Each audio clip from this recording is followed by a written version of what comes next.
ನಮಸ್ಕಾರ ಸ್ನೇಹಿತರೆ, ಎಲ್ಲ SR TV ಕನ್ನಡ ಚಾನಲ್ ವೀಕ್ಷಕರಿಗೆ ಆತ್ಮೀಯ ಸ್ವಾಗತ. ಒಂದೂರಲ್ಲಿ ನಂದಿ ಅನ್ನೋ ಒಬ್ಬ ಶ್ರೀಮಂತ ಶಿವಭಕ್ತನಿದ್ದ.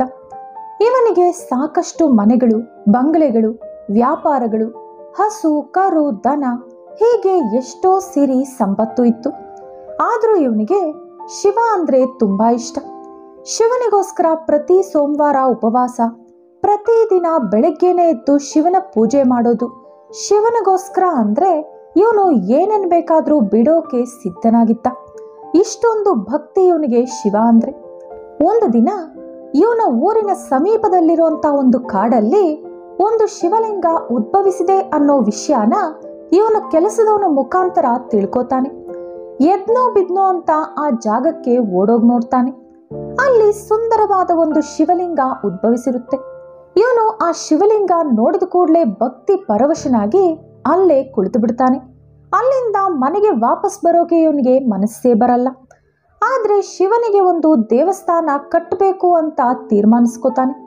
ಆದರೆ ಹಿಂದಿನ ಕಾಲದಲ್ಲಿ, ರಾಜರ ಕಾಲದಲ್ಲಿ ಕೂಡ ಒಂದು ದೇವಸ್ಥಾನ ಕಟ್ಟಬೇಕು ಅಂದರೆ ಪ್ರಜೆಗಳ ಕೈಯಲ್ಲೂ ಕೂಡ ಸ್ವಲ್ಪ ದುಡ್ಡನ್ನ ವಸೂಲಿ ಮಾಡ್ತಿದ್ರು. ಇದಕ್ಕೆ ಕಾರಣ ಏನಂದ್ರೆ ಅವ್ರಿಗೂ ಕೂಡ ದೇವಸ್ಥಾನ ಕಟ್ಟಿರೋಂಥ ಪುಣ್ಯ ಬರಲಿ ಅಂತ. ಆದರೆ ಈ ನಂದಿ ಸ್ವಲ್ಪ ಸ್ವಾರ್ಥಿ.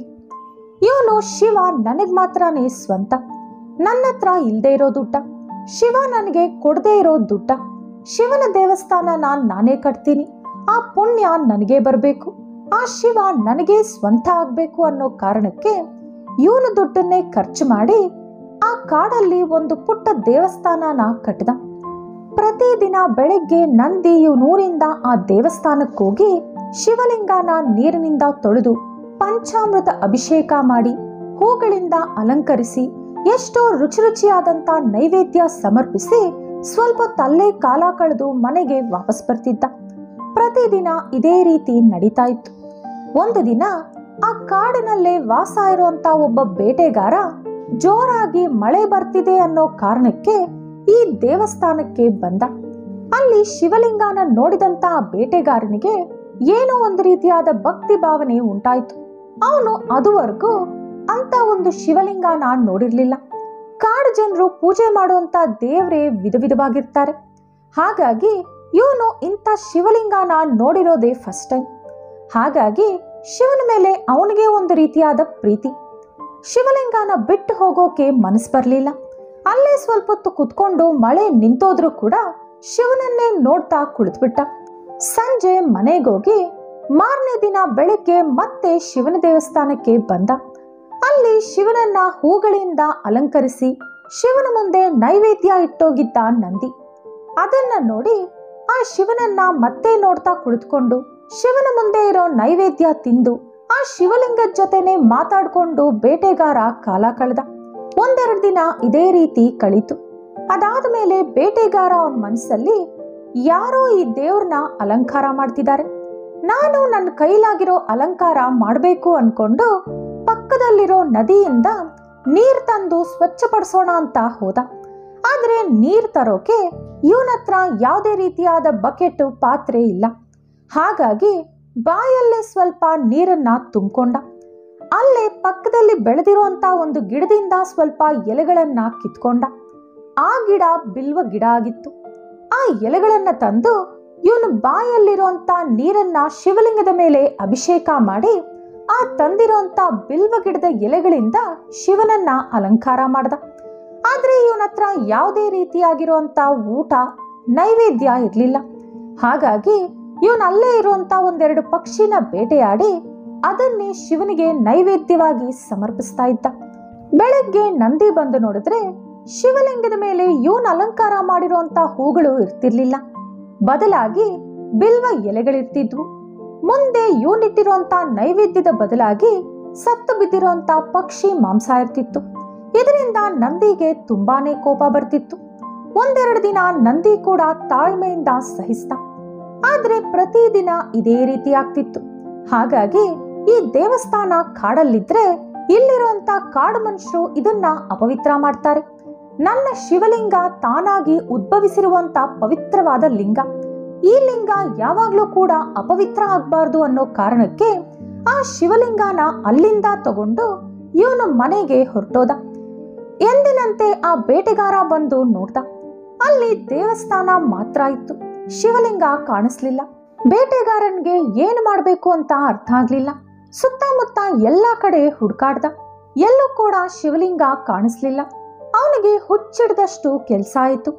ಗೋಳಾಡ್ಕೊಂಡು ಹತ್ಕೊಂಡು ಅಲ್ಲೇ ಎಷ್ಟೊತ್ತು ಕೂತ್ಕೊಂಡ.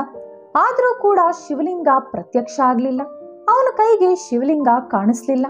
ಅಯ್ಯೋ ಭಗವಂತ, ನಾನು ಏನ್ ಮಾಡ್ದೆ? ಈಗ ನಾನು ಏನ್ ಮಾಡ್ಲಿ? ಪ್ರತಿದಿನ ನಿನ್ನ ನೋಡಿಲ್ಲ ಅಂದ್ರೆ ನನಗೆ ನಿದ್ದೆ ಬರಲ್ಲ, ಊಟ ಸೇರಲ್ಲ. ಈಗ ನನ್ನ ಪರಿಸ್ಥಿತಿ ಏನು? ನನ್ನನ್ನು ಬಿಟ್ಟು ಯಾಕೆ ಹೋದೆ ಅಂತ ಎಷ್ಟೋ ಹೊತ್ತು ಅಲ್ಲೇ ಗೋಳಾಡ್ದ. ಆದ್ರೂ ಕೂಡ ಶಿವಲಿಂಗ ಪ್ರತ್ಯಕ್ಷ ಆಗ್ಲಿಲ್ಲ. ಮತ್ತೆ ಈ ಬೇಟೆಗಾರ, ಸ್ವಾಮಿ, ನಾನ್ ನಿನ್ನ ಮಗ ತರ. ಮಕ್ಕಳು ತಪ್ಪು ಮಾಡಿದ್ರೆ ತಂದೆ ತಾಯಿ ಕ್ಷಮಿಸ್ಬೇಕು.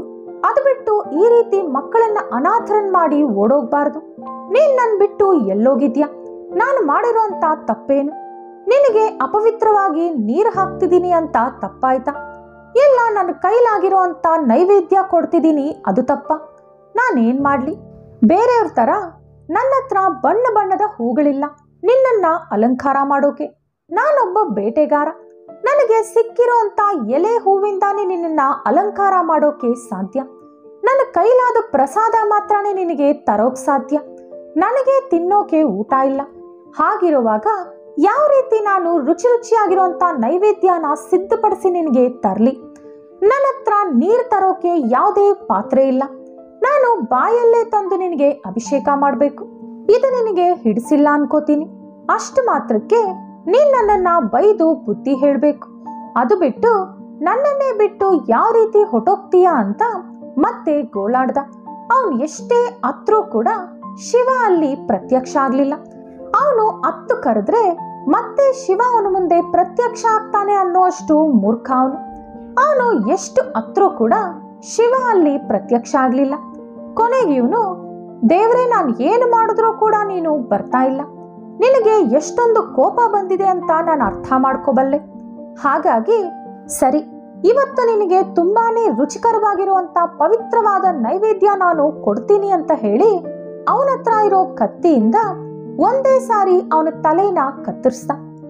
ಆಗ ಹಠಾತ್ತನೆ ಅಲ್ಲಿ ಪರಮೇಶ್ವರ ಪ್ರತ್ಯಕ್ಷ ಆದ್ರು.